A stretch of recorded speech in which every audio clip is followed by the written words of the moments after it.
Laurent Boileau, bonjour et merci de nous accueillir ici au siège de la Maison Guerlain à Levallois-Perret. Bonjour, bienvenue chez nous, bienvenue chez Guerlain. Vous êtes PDG de Guerlain depuis 2007, presque 10 ans. Et ça fait presque 10 ans qu'on sent que la Maison Guerlain est davantage engagée sur des questions de responsabilité sociale, sur des questions de développement durable. D'où vous vient cet engagement? Parce que c'est votre engagement. C'est un engagement qui est formalisé, qui est un engagement naturel de la société depuis 188 ans. La maison vit de la nature. Après, il fallait donner un autre élan. Donc l'engagement, c'est le bon mot, hein, parce que ça commence par être un combat, emmener les gens avec vous, c'est celui de défendre la beauté du monde. Voilà. Alors vous l'avez dit, la Maison Guerlain a 188 ans, c'est la plus ancienne maison de parfum française, filiale aujourd'hui du groupe LVMH, et il y a deux symboles forts de la biodiversité qui sont associés à votre histoire, c'est l'abeille et les orchidées. Alors d'abord, pourquoi les abeilles? L'abeille, c'est un symbole historique de la maison. C'est un joli accident de notre histoire lorsque, en 1853, l'empereur Napoléon III et surtout son épouse, l'impératrice Eugénie, font appel à la maison pour élaborer un parfum pour l'impératrice. Et la satisfaction de ce couple impérial nous donne le droit de porter le symbole impérial qui est celui de l'abeille. Depuis ce temps-là, l'abeille orne un flacon, dit le flacon aux abeilles, et donc depuis plus de 160 ans désormais. Mais il n'y a pas que ce flacon qui incarne l'abeille dans l'histoire de la Maison Guerlain. Vous avez énormément d'histoires à raconter autour des abeilles. D'abord, l'abeille par elle-même est un symbole qui est au-delà de simplement un symbole impérial. C'est celui de sentinelle de la biodiversité, de l'environnement. Donc c'est pour nous aussi le symbole des fleurs, le symbole de la création de la vie. Donc c'est quelque chose qui nous a toujours beaucoup animés. Et fort de cette histoire, nous avons en fait décidé, il y a quelques années, de lancer une ligne qui porte simplement le nom, mais qui est aussi fondée sur les bienfaits des produits de l'abeille. Cette ligne s'appelle Abeille Royale et nous a conduit ensuite dans un développement qui est durable. Hein. C'est une ligne qui a été créée en 2010 et qui considère que l'acte majeur doit être celui de la durabilité dans son développement. Donc le premier sujet, et le sujet d'ailleurs de notre part pour protéger les abeilles, c'est celui d'un projet de mécénat développement durable avec l'association, l'Observatoire des abeilles noires bretonnes de l'île d'Ouessant.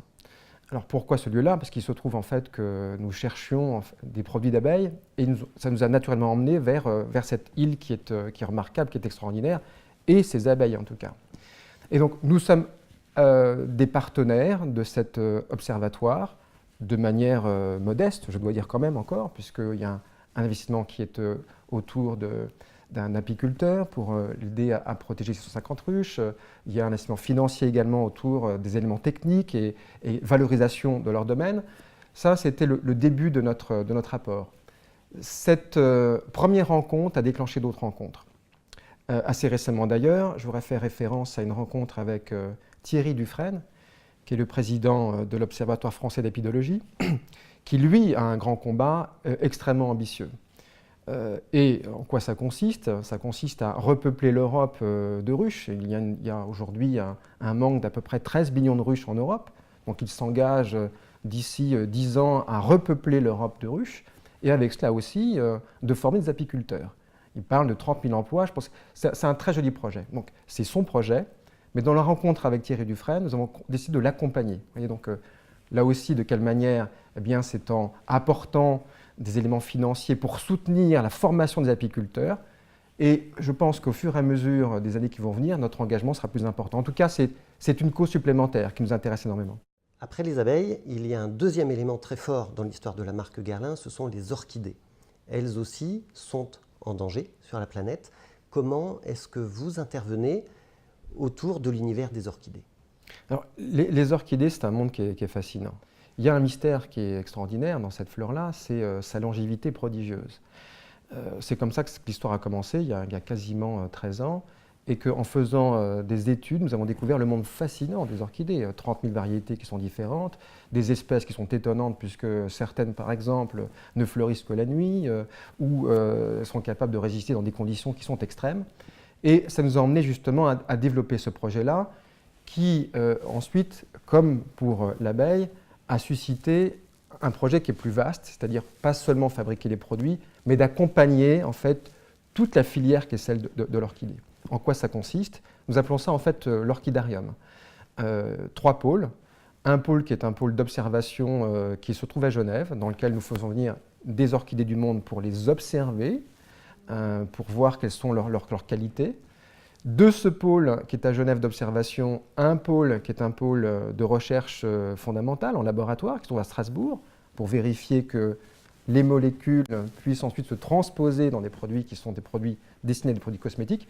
Et puis enfin, un domaine qui nous tient à cœur, qui me tient beaucoup à cœur, celui d'une réserve naturelle qui se trouve en Chine, dans le sud-ouest de la Chine, dans le Yunnan, et qui est à la fois une réserve pour observer ces orchidées dans un biotope naturel et à la fois une ferme de production, d'élevage, qui vont ensuite se retrouver dans les produits qui sont commercialisés par Guerlain.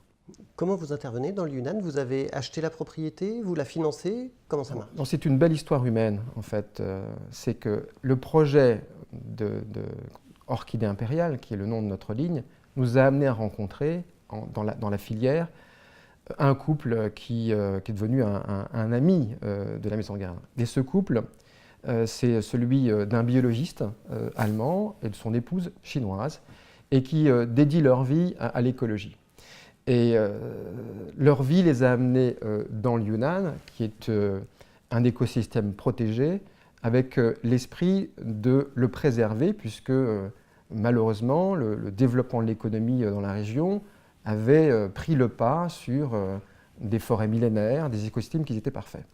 Voilà. La rencontre avec eux nous a conduit ensuite à tisser un partenariat, qui est un partenariat à long terme, qui nous intéresse beaucoup, puisque ça a été tout de suite un partenariat de 10 ans, et qui consiste en plusieurs éléments. D'abord, c'est les aider à préserver ce domaine forestier, y compris avec de la reforestation, sur un modèle qui est celui qui a été inventé par le docteur en biologie Joseph Marggraf. Dans un deuxième temps aussi, c'est de réimplanter les orchidées dans la région. Depuis notre projet de partenariat, à peu près 10 000 orchidées ont été réimplantées. Et enfin, de travailler sur la valorisation de ce patrimoine pour les minorités locales qui en font un usage qui est un usage économique. Laurent Boileau, vous nous parlez de l'Asie et ça fait écho à un lancement dans la maison Guerlain. La maison Guerlain qui a déjà créé plus de 300 parfums depuis sa création, Chalimard, Jardin de Bagatelle, Habit rouge pour les hommes, la petite robe noire dont on parle beaucoup en ce moment. Et puis là, vous lancez la marque Chaling. La maison Guerlain est incubateur de ce projet-là.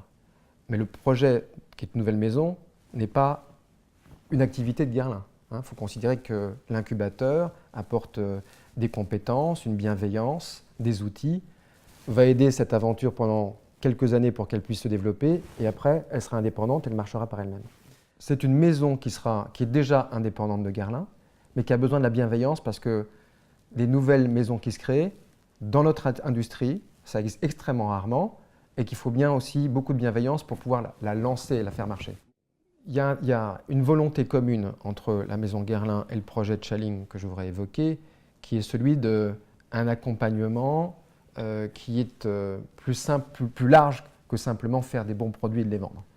Il y a une vraie philosophie qui est humaine et durable, et peut-être encore davantage autour du projet Chaling, puisque la naissance même de cette aventure vient d'un rêve écologique.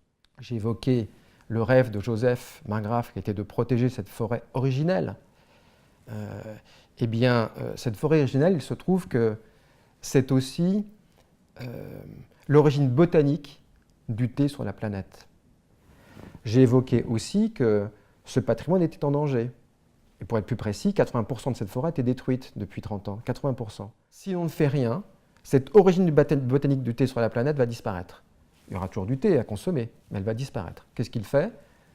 Il étudie l'écosystème originel et ensuite créer un modèle de rainforestation, c'est-à-dire de replanter la forêt selon son origine singulière, qui fait écho à différents étages de plantes, différentes natures de plantes, et c'est un sujet extrêmement scientifique, et commence en fait son projet de reforestation avec l'aide locale de la région du Yunnan, et en particulier de cette région qui est encore plus au sud, proche de la frontière du Laos et de la Birmanie, qui est le Sichuan-Bana. Malheureusement, un drame se produit, puisque j'ai évoqué Joseph et son épouse, mais Joseph en fait meurt quelques années après le début de son projet. Et son épouse décide en fait de prolonger l'aventure. Je n'ai pas le bagage technique, je n'ai pas les éléments financiers, mais je vais continuer. À cette époque, nous, Guerlain, qui étions déjà engagés auprès du couple, dans le cadre des orchidées que j'évoquais, dans leur réserve, nous avons décidé de les accompagner, de les soutenir matériellement, de ne pas les laisser tomber. Et c'est à l'occasion d'un des voyages que j'ai effectué, il se trouve en 2011, que dans leur maison, qui surplombe le Mekong River, dans une discussion où je voyais son épouse Mingo assez affectée de ne pouvoir s'en sortir, et ça vient comme ça, c'est la synchronicité, que l'idée m'est venue de dire, mais et pourquoi pas en fait une ligne de cosmétiques, qui est le métier que nous connaissons, que je connais bien, à base de ce thé qui est rare, qui est ce thé des arbres à thé millénaire, qu'on appelle le thé puer, et dont une partie des revenus pourrait être redistribuée à la réserve pour que tu puisses continuer, Mingo, le rêve de Joseph, c'est-à-dire de la replantation de cette forêt originelle. Voilà. Vous voyez, l'histoire elle a commencé comme ça. En aucun cas, c'est de se dire quel est le problème des clients demain, un problème de peau, avec quel antioxydant pouvons... Elle a commencé par une histoire humaine écologique. Elle a fait son chemin, puisque c'était une intuition de dire que dans ce thé extrêmement rare, et on connaît les vertus antioxydantes, il y avait peut-être une réalité moléculaire qui serait la base d'une ligne de cosmétiques et qui serait ensuite proposée au monde. Il a été travaillé ce projet-là avec des formules courtes, des ingrédients qui sont, vous savez, qui sont bannis, les parabènes, etc., les silicones, les formules qui sont les plus pures. Ensuite, avec des packagings qui sont extrêmement réduits. Et par exemple, il n'y a pas de ce qu'on appelle de pack dit secondaire. L'idée étant d'emblée d'avoir un impact CO2 le plus faible possible. De limiter aussi tout ce qui est transport dans tous les aspects de son développement. Je prends un exemple, c'est que nous avons une traçabilité parfaite de nos formules. Elles sont courtes, mais nous connaissons l'origine des ingrédients. De travailler avec les meilleurs partenaires, en l'occurrence c'est Guerlain et son usine La Ruche HQE pour la production, et avec un mot d'ordre premier qui est celui de la qualité, mais deux types de qualité, celui de la qualité intrinsèque des produits pour être certain de pouvoir délivrer la meilleure performance dans les produits que nous vendons à nos clients, et de l'autre côté pour être aussi dans une très haute qualité environnementale. Voilà. Cette marque Chaling, qui signifie littéralement l'esprit du thé, c'est-à-dire que ce n'est pas seulement le thé cosmétique, c'est l'esprit qui est associé à ce thé qui est un thé culturel, un thé qui est millénaire. La grande valeur de ce thé, qui n'est pas tous les thés, c'est le meilleur des thés pour un produit cosmétique qu'on appelle le thé puer, parce qu'on a vérifié que par rapport à tous les autres thés, les molécules antioxydantes qui nous intéressent étaient les meilleures.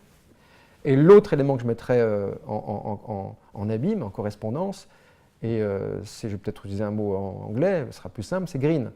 Donc elle a vocation à être la meilleure proposition green et détox du marché. Voilà.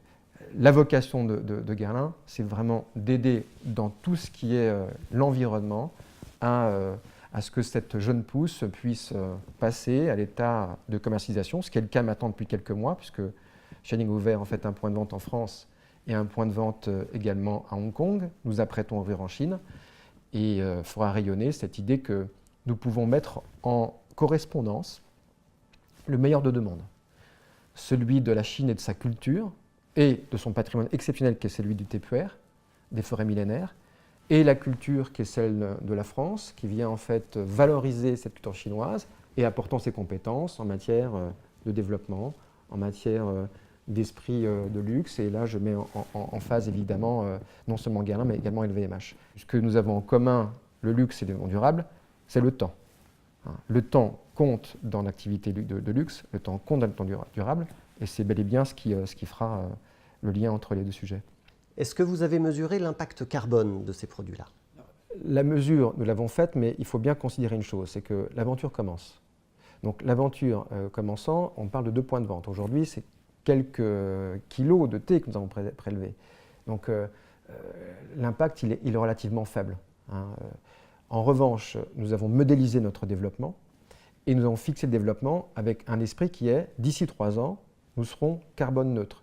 J'ai même en fait, par ambition, de dire qu'on devrait être carbone positif, même 1 gramme. Et comment on va le faire? Comment on va le faire, c'est que tout le travail sur l'éco-conception à l'origine permet d'avoir une empreinte carbone la plus limitée, mais il y a une empreinte carbone. Et la compensation se fait immédiatement avec quoi? Avec le programme de reforestation. Sauf que pour pouvoir compenser, il faut avoir pu d'abord mesurer. Comment est-ce que vous mesurez cet impact carbone? Vous avez, dit-on, un logiciel au sein d'LVMH qui vous permet de mesurer l'impact carbone de chaque ingrédient, c'est exact? C'est exact. C'est un logiciel chez LVMH, mais dans la division parfums et cosmétiques, avec une impulsion très forte de la maison Guerlain sur le sujet, si je peux me permettre.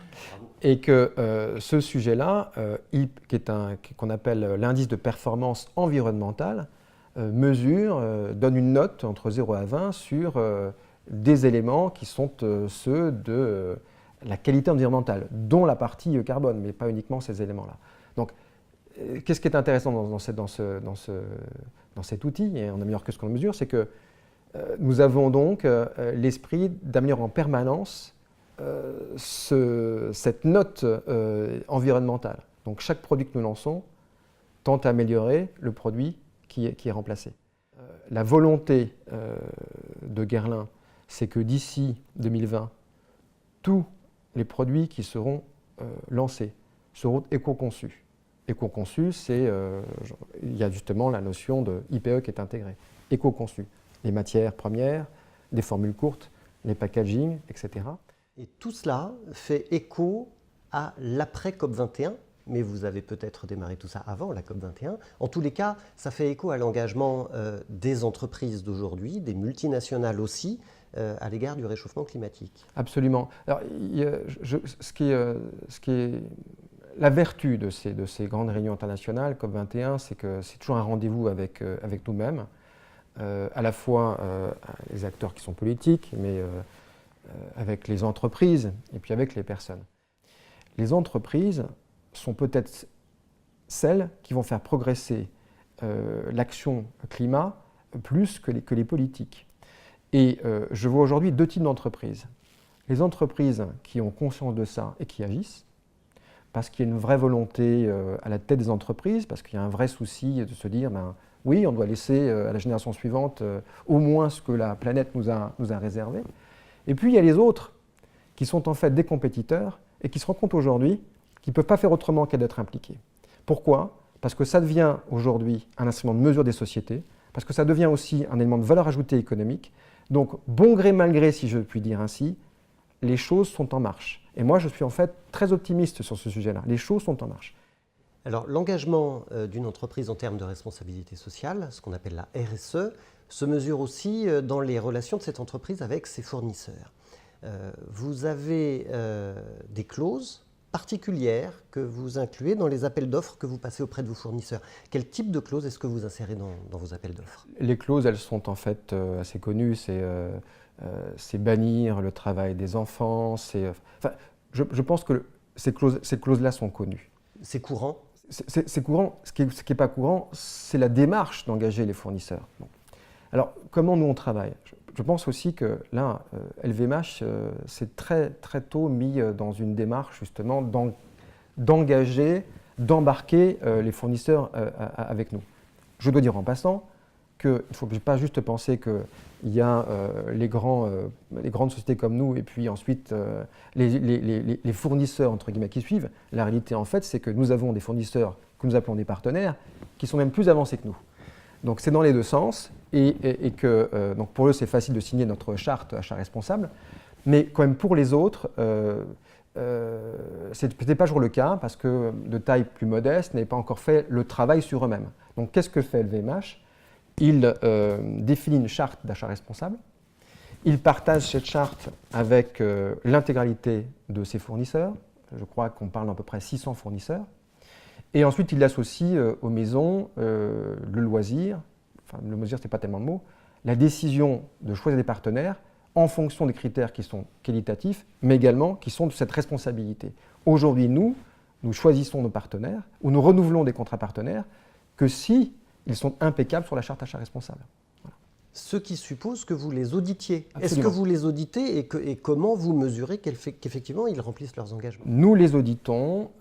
Si ma mémoire est bonne, il y a un institut d'audit qui s'appelle le CEDEX, avec qui travaille VMH, et tous les ans, nous auditons en fait un certain nombre de fournisseurs pour être certain d'avoir, il n'y aura pas d'impasse, hein, pour être certain d'avoir la traçabilité totale de ces fournisseurs et que lorsque nous, parce que maintenant nous communiquons sur notre engagement, nous sommes responsables de Guerlain et de nos partenaires.